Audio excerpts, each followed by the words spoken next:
Hello everybody. This week we're going to be launching into quantitative research designs, and in particular the experimental design, as opposed to the qualitative research which we have been covering in prior weeks. The texts for this week are Part E in Patton's Understanding Research Methods, Chapters 4 through 5 in Merton's Research and Evaluation in Education and Psychology, and Chapter 15 in the Wiley-Blackwell text, and that chapter is called Quantitative Assessment of Transpersonal and Spiritual Constructs. You'll also have an article for review. These are the texts in that order. The Understanding Research Methods there on your left. I used the one on the top, which is the 8th edition, but there is a newer edition that is out, the 9th edition, and you can use either one of those. It's always nice to have the more recent edition because of updates that occur, but just so you know, I'm using the 8th edition version of Patton's book. Then in the next column you have Research and Evaluation in Education and Psychology by Mertens. I use the 2nd edition because that's what I have, but there is a 4th edition that is out, and that is what it looks like. And finally, the Wiley-Blackwell text, Handbook of Transpersonal Psychology, and that's the chapter 15 that we're going to be using. And that chapter actually was written by Douglas MacDonald and Harris Friedman. So, quantitative research is the use of surveys, measures, and assessments to obtain a numerical measure of some set of potentially related constructs or variables. The goal with quantitative research is an appropriate and sound conclusion about the cause of some change or change process. Another goal might be the understanding the characteristics of a particular subpopulation so that it can be generalized to the larger population. For example, on that latter one, if you wanted to assess all people who had Alzheimer's, stage 1 Alzheimer's, and you would get a subpopulation of that group and do some sort of assessment, and then if it's sound and a good assessment, then you can generalize to the larger population of stage 1 Alzheimer's patients. So that's what I mean there. There are a number of experimental designs, and quantitative designs, I should say.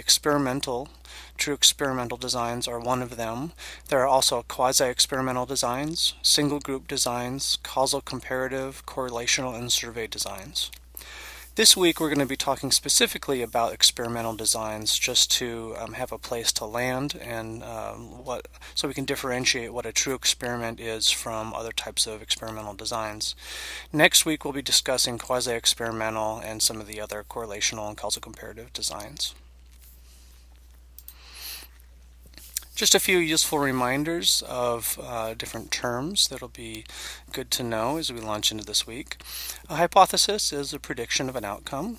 A null hypothesis has to do with a specific statistical hypothesis, and the null hypothesis, when running your research and your stats, is usually the null hypothesis is tends to be the inverse of the hypothesis, and you either support or fail to support the null hypothesis. Notice that I did not say the word prove. You don't prove your hypothesis or prove your null hypothesis. You either support or fail to support the null hypothesis, which then you make a conclusion based on that as to your hypothesis in your research. A variable is a construct with 2 or more categories. The independent variable is the variable that is manipulated by the researcher. You can, for example, in doing drug studies, you can administer a 5 milligram dose of a particular drug, or a 10 milligram or 15 milligram. That would be the independent variable, and you're administering different doses, so you're physically manipulating that variable. The dependent variable is what you measure to see what the change or the outcome is. So in a drug study, if you're manipulating a particular drug, then you might measure for example, if there's a decrease in depression because of a particular drug, you'd be using something like the Beck's anxiety and depression measure to see if there is an effect based on your administration of that drug. An operational definition is the concrete definition based on how a researcher will measure a variable. So in this case of administering a drug to decrease depression, the definition of depression is the score on the Beck's depression scale, if that makes sense. That would be the operational definition. All right. The true experimental design will always have random assignment to various treatment groups. For example, if you're having participants try a type of meditation, the participants would be randomly assigned to receive the treatment, in this case meditation, while others would not receive it, or potentially receive it later. Also, there is a group called the control or comparison group. So while you're having one group receive some sort of quote-unquote treatment phase, you'll have another group that does not receive it so that you can compare the changes in the group that did receive something to the group that did not. Now, sometimes that's not always possible to withhold treatment, and I'll get into that in a moment and give an example of that. But just so you know, true experimental design has random assignment, and also look for that control or comparison group. The basic experimental design is called a Pretest, Posttest, randomized control group design. So here random assignment is indicated by an R. You have group A with the random assignment R. The 0 or O is the measure given, the pretest or the posttest, and the X is the treatment phase. And visually it is represented in a manner like this, where you have group A, R, O, X, O, and group B, which would be the control group, would be the random assignment.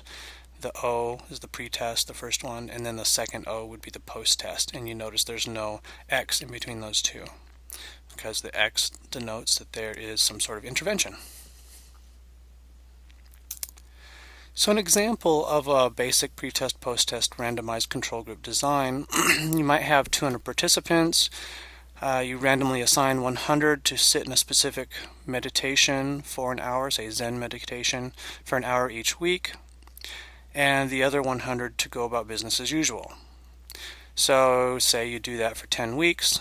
You give a stress measure before they start and then afterwards, and then you compare those measurements of the groups, the group of 100 and the group of 100, and then you determine if there is a difference in the post-test or the difference in the change scores from pretest to post-test. So for example, if there is a change, say that it is significantly different, what you would see is the change in stress score from pretest to post-test for the Zen meditators, we might assume, would decrease after 10 weeks of Zen meditation. Whereas those who did not sit in meditation for those 10 weeks would not, the stress levels would not decrease. And so when you compare the post-tests of the Zen group and the non-Zen group, you would see that they are at different levels. Whereas when they started, they would have been at the same stress level, presumably. So note that I was using a control group design. So a control group will receive no treatment, and the researcher, it's called a control group because the researcher is controlling all variables. You might also have a comparison group, which is similar to the treatment group in some way, that it receives some type of intervention, but it is not the intervention you're necessarily testing for. So an example of this would be in cancer treatments. You may be testing a new drug, but it might not be ethical to completely withhold treatment for somebody who has cancer. Therefore, what they would do is they would compare treatment with a standard treatment to a new treatment. And you would compare the outcomes of the post-test, if you will, after those two types of treatments. So in that sense, it would be a comparison group. A second type of experimental design is the post-test only randomized control group design. And you see visually here, you have randomization. Time goes left to right. You have randomization, there's no pretest. You don't see the O ahead of time. You just go straight into either in group A, the treatment phase, or in group B, there's no treatment. And then you have a post-test assessment. The reason that you would use this is you would use this if you think that the measure you're using will influence your participants in a significant way. And this is called pretest sensitization or reactive effect of testing. So sometimes measures will give away what you're really looking for, and then during the treatment phase, people may be tuned into or hone into the treatment phase or the experiment, and then at the post-test, they would actually change their responses. And so if you don't want that to happen, then you might use something like this. An example of this post-test only randomized control group design would be having 200 participants engage in some sort of psychotherapy for PTSD. You're testing for some emotion regulation, let's say, but the measure itself, you think that it might bias participants. So what you would do is you'd randomly assign those 200 people, 100 to the new experimental therapy that you're using, and the other 100 to the traditional therapy group, maybe a comparison group. You would measure all the participants afterward, not before, measure them afterward to see if there's a significant difference between the two groups. The limitation, though, is that there is no pretest, so it's harder to really say that these two groups were equal to begin with. If you run a pretest, then you can compare pretest score to pretest score to make sure that the amount of variance between the two groups is not significant, that they're essentially pulled from the same group of people. And that allows you to make the conclusion then that the changes are due to your intervention rather than being due to the groups being different to begin with. If that makes sense. A third experimental design is called the Solomon randomized four-group design. So what this does is it actually counteracts for that limitation of not having a pretest. So it's essentially the combination of the first two.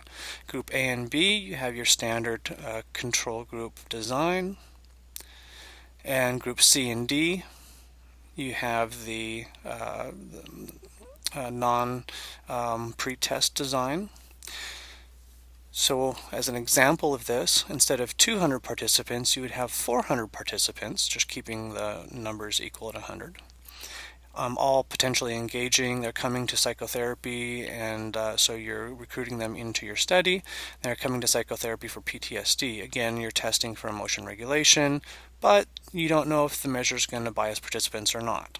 So what you do is you'd use this type of study and you'd randomly assign 100 people to each of the four groups. One is the new experimental therapy with the pretest. One is the traditional therapy group with the pretest. Then the third is the experimental therapy with no pretest, and then the traditional therapy with no pretest. So you have two with a pretest and two without. You measure all the participants before and afterward, afterward. You have the two groups that you would measure before. And then you look and see if there's a significant difference in change between the four groups. You can measure the pretests on the first two groups to make sure that your groups, your random assignments, have made it so that they're essentially the same going into the study. And then you can look to make sure that the pretest didn't bias your responses on the post-test. So you're looking at those different variables within those four different groups. And you're looking for the significant difference from pretest to post-test and between the post-tests. A fourth design is the single-factor multiple treatment design, where you have, in this case, three groups. You have the random assignment, you have the pretest, and then you have two different types of treatment, and then you have your post-test. Note that the X2 could be a Y or some other number. It doesn't have to be an X1 and an X2. Sometimes you'll see it in different ways. And sometimes those will be postscript. They'll be down below the line rather than equal to the X, if that makes sense. An example of this would be you recruit 300 participants, again 100 for each group. And let's say this time we're dealing with 6th grade children and we want to measure task concentration. So we randomly assign 100 students, 100 sixth graders, to each of three groups. One is no intervention, that's the control group, and then you have another one that's a 10-minute Hatha yoga poses, because you think that maybe Hatha yoga will help them concentrate better. And then the third group is 10 minutes of sitting meditation. You think maybe that sitting meditation will help them concentrate better.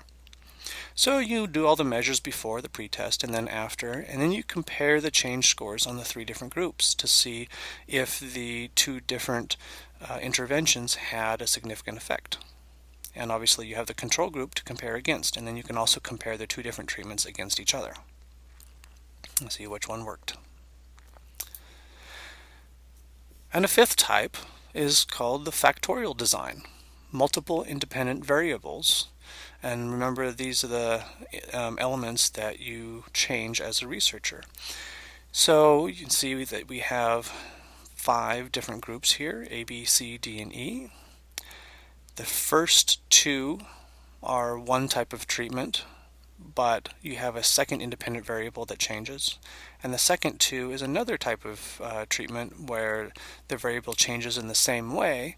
The second variable changes in the same way as in group A and B. An example of this, let's take 500 participants, 500 sixth grade students this time. Again, we want to measure their concentration on a particular task. We have 2 different independent variables, and this one is the type of intervention, the yoga or the sitting meditation, which we had before. But this time we think maybe there's a difference in how long they do it. So we'll have one group do it for 10 minutes and another group do it for 20 minutes. So the groups, in essence, you have the control group, of course. Then you have the Hatha yoga for 10 minutes, the Hatha yoga for 20 minutes, the sitting meditation for 10 minutes, and the sitting meditation for 20 minutes. And then you do all the pre-tests and the post-tests, and you're looking at the significant differences between the groups, but you're also looking at the interaction between the type of the intervention and the length of the intervention.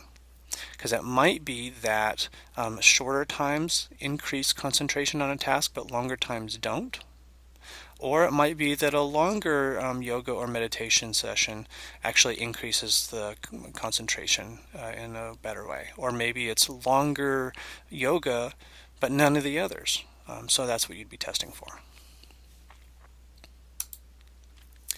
There's a number of ways to assess the quality of an experiment, and some of you, actually most of you I'm sure already know these, but just as a reminder, you have validity, reliability, and generalizability. And generalizability can also be called external validity. So validity are, you're looking at whether the constructs and variables are valid and well defined. There's different types of validity that I'm not going to get into. You can get into that in your readings. There's reliability, and essentially you're asking with reliability that if you run the experiment a number of times, are you going to get similar results? And there's a number of things that can affect reliability. One is whether the measures themselves are reliable, and then the other is whether the process you're putting your participants through is stable and reliable and replicable. And then finally, generalizability. Do the results from the groups that you're measuring apply to the larger groups from which the participants come? So let's use the sixth graders as an example. If you're measuring 100 sixth graders to 100 sixth graders and you get some type of significant outcome, can you then extrapolate from that group and the conclusion that you make to all sixth graders? Or is it just all sixth graders within the US? Or all sixth graders from a particular demographic? So a number of things can affect generalizability, particularly good things to look at are what are the demographic variables that are make up the participants. You know, are they all from one ethnic group? Are they all from one region? Are they all from one country, one language? So there's lots of different things to look at. So there will be an article online for you to analyze. I haven't decided which one it is yet, but you will see it on there. It'll say article analysis. Make sure to see if it is a true experimental design. So look for that randomization and see if there's a control group or a comparison group. Please also list, in addition to what I have on the worksheet, make sure to list what the independent variables are and the dependent variables in your week analysis for this week. That'll be much appreciated. And finally, for our discussion, what are some of the difficulties that McDonald and Friedman discuss with regard to using measures in transpersonal psychology? What topics and questions would be appropriate when using the experimental design? And how might you envision using this experimental design or one of the experimental designs? You can go ahead, feel free to map it out using the X's and O's in randomization. That'll help us all stay on the same page and understand how you would design it. And finally, questions from the readings. What came up for you that you might have had questions about? All right, I look forward to seeing you all online. Take care.